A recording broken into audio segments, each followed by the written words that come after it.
Hello, welcome my channel. আমি আজকের SI নিয়ে একটা ফর্ম ফিল আপ দেখাচ্ছি। যাদের 2002 সালের যে নাম আছে ফর্মে, তাদের সেই ফর্মটা কীভাবে ফিল আপ করতে হবে। যেহেতু আমি ইলেকশন কমিশনের মাধ্যমে আপনাদের কাছে দুটো করে কাগজ দিয়েছে, একটা কপি ওরা জমা নেবে, বিএলও আর একটা কপি আপনার কাছে রাখবেন। তো আজকের মূল বিষয় হলো যেটা ফর্মটা ফিল আপ করবো কীভাবে। অনেকে অনেক রকম মন্তব্য করছেন, কেউ বলছে ইংলিশে, কেউ বলছে বাংলায়।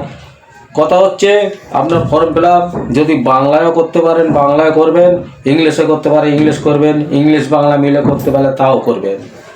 তো আজকের আমি আপনাদের সামনে একটা ফর্ম ফিল আপ দেখাচ্ছি, যেটা আমার ডেট অফ পয়লা এসছে, ডেট অফ বার্থ জন্ম তারিখ কত দেখবেন যে তার সামনের সোজা একটা লাইন আছে, অপোজিট একটা ঘর আছে, সেই ঘরেতে ডেট অফ বার্থ যেটা আমি দিয়েছি 07/02/1993। এবারে কথা হচ্ছে এটা হচ্ছে ডেট অফ বার্থ হয়ে গেল। এবারে আধার নম্বর, আমি আমার আধার নম্বর দিলাম। আমার আধার নম্বর 12টা সংখ্যার আধার নম্বরটা বসিয়ে দিলাম, 4 4 4 3 12টা। তারপর হচ্ছে ফাদার্স নেম, যেহেতু আমার বাবাকে আমার বাবার নামটা আমি বসিয়ে দিলাম। আর ফাদার্স নেমের নিচে লেখা আছে এপিক নম্বর। ফাদার্স নেম অথবা গার্জিয়ান এপিক নম্বর চেয়েছে, আমার কাছে আমার গার্জিয়ান হিসাবে আমার বাবা, সেইটি হিসাবে ফাদার্স নেমটা আমি বসিয়ে দিলাম। গার্জিয়ান নেম হিসাবে সেম টু সেম হবে বাবা, সেভাবে বসাতে হবে। এবার তারপরে হচ্ছে মাদার্স নেম আছে, আমার মায়ের নামটা বসিয়ে দিলাম। বসাবার পরে মায়ের এপিক নম্বর 2002 সালে মায়ের এপিক নম্বরটা আমি নিলাম, নিয়ে এটা ফর্মটা ফিল আপ করলাম। এবারে হচ্ছে স্পাউস নেম। স্পাউস মানে সঙ্গী বা সাথী, সঙ্গী বা সাথী বোঝায়। যেহেতু আমার বিয়ে হয়েছে, আমি আমার স্পাউস নেম হিসাবে আমার ওয়াইফের নাম দিলাম। এবারে আমার ওয়াইফের ক্ষেত্রে আমার নাম দিতে হবে এই সেম জায়গায়, স্পাউস নেমের জায়গায়। এবারে স্পাউস এপিক নম্বর, আমার ওয়াইফের এপিক নম্বরটা বসে দিলাম। কেউ বলবে একই নম্বর, এপিক নম্বরটা কি? এপিক নম্বরটা 2002 সালে দেখবেন লেখা আছে সচিত্র পরিচয় নম্বর, ওইটাই হচ্ছে এপিক নম্বর। যদি কেউ না বুঝতে পারেন, সচিত্র পরিচয়পত্র নম্বর, ওইটা হচ্ছে এপিক নম্বর। এবারে আসুন, এইটা হয়ে যাওয়ার পরে তৃতীয় নম্বর কপি। এবারে এসআইআরের যে নিচের ফর্ম ফিল আপটা, যাদের 2002 সালে নাম এসছে, সেই ফর্মটা কীভাবে এবারে ফিল আপ করবেন।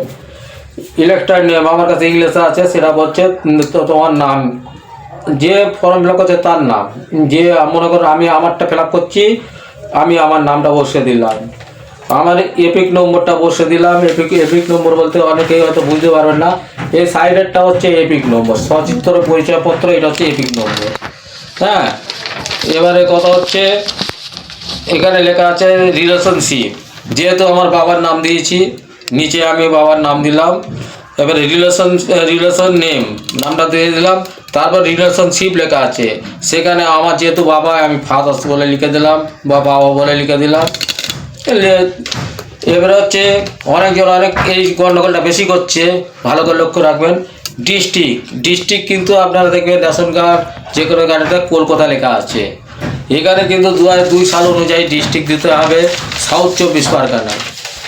কেননা যেটা আমাদের কাছে ইনফরমেশন আছে সেই হিসাবে আমি কথা বলছি। ওখানে কলকাতা লিখলে চলবে না, সাউথ 24 পরগনা। স্টেট যেহেতু আমার পশ্চিমবাংলায় বাড়ি, আমি ওয়েস্ট বেঙ্গল দিলাম। এবার তারপর দেখেন এসি নেম আছে, ওখানে দেবেন গার্ডেন রিচ। এবারে কমপ্লিট হয়ে গেল ফর্ম ফিল আপ হয়ে যাওয়ার পরে এবারে এসি নম্বর নিচে লেখা আছে, দেখবেন AC number, part number, serial number. AC নম্বরটা কি? নির্বাচন কমিশনের তালিকায় যেটা আছে এসি নম্বর, যেটা আপনার হচ্ছে আমার হচ্ছে যে বুথ, সে বুথটা হচ্ছে 1 নম্বর। তো এবারে তাদের এই 114 নম্বর গার্ডেনিজ বিধানসভা নির্বাচন ক্ষেত্র বলে লেখা আছে উপরে দেখবেন, ওইটা কিন্তু এই ঘরটায় বসাবেন 114 নম্বর। যেখানে অংশ নম্বর লেখা আছে ওইটা হচ্ছে পার্ট নম্বর। এবার কথা হচ্ছে আর একটা কাজ বাকি রইল, এবার সিরিয়াল নম্বর। 2002 সালে যে আপনার সিরিয়াল নম্বর আছে সেই সিরিয়াল নম্বরটা বসাবেন, তাহলে আপনার কমপ্লিট হয়ে যাবে। কমপ্লিট হয়ে যাবার পরে এবারে আপনি আপনার একটা সিগনেচার করবেন। যেহেতু আমার এটা ফর্ম, আমি এখানে সিগনেচারের যে আছে সেইখানে দেখাচ্ছি যে এখানে সিগনেচারটা করতে হবে। আর এখানে সিগনেচার করবেন না, এখানে হচ্ছে বিএলও সিগনেচার করে আপনার কাছ থেকে দুটো ফর্ম দেখবে, চেক করে নিয়ে একটা নিয়ে নেবে, একটা আপনার কাছে ডকুমেন্ট হিসাবে থাকবে। আশা করি আমি ভিডিওটা বোঝাতে পারলাম। যদি বুঝতে না পারেন অবশ্যই আমাকে কমেন্ট করে জানাবেন, আর যদি বুঝতে পারেন তো সবাই উপকৃত হবে। অনেক ক্ষেত্রে দেখা যাচ্ছে যে এই জিনিসটাকে বেশি সমস্যা হচ্ছে, রিলেশনশিপ, ডিস্ট্রিক্ট, স্টেট, এবারে এসি নম্বর, এইগুলোকে আপনার মাথায় রেখে আপনার ফর্মটা ফিল আপ করুন, আর খুব তাড়াতাড়ি করুন, কারণ সময় শেষ হয়ে এসছে। তো এবারে বিএলওকে আপনাদের কাগজটা জমা দিতে হবে। আশা করি যদি ভিডিও ভালো লাগে লাইক করবেন, কমেন্ট করবেন, শেয়ার করবেন। আমি শেখ আসাদুল্লাহ এই ভিডিওটা বানালাম। যদি আপনার ভালো লাগে অবশ্যই লাইক, কমেন্ট, শেয়ার করে আমাকে উৎসাহিত করবেন। পরবর্তীকালে যেন আমি আরও ভিডিও বানাতে পারি। এবারে দূর উপর রয়ে গেল আমার আর একটা কাজ, লাস্ট এসআইআর এখন ভোটার লিস্টের নাম এসছে, সেইটাকে আমি তুলে ধরলাম। যদি কোনো ইনফরমেশন দরকার হয় অবশ্যই আমি জানাবো, জেনে বলে দেবো। আশা করি আমি 2 নম্বরটাও দেখাতে পারতাম।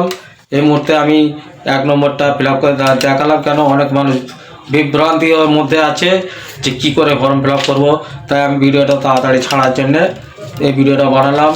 আপনার যদি ভালো লাগে আপনার ভিডিও লাইক, কমেন্ট, শেয়ার করবেন এবং সাবস্ক্রাইব করবেন।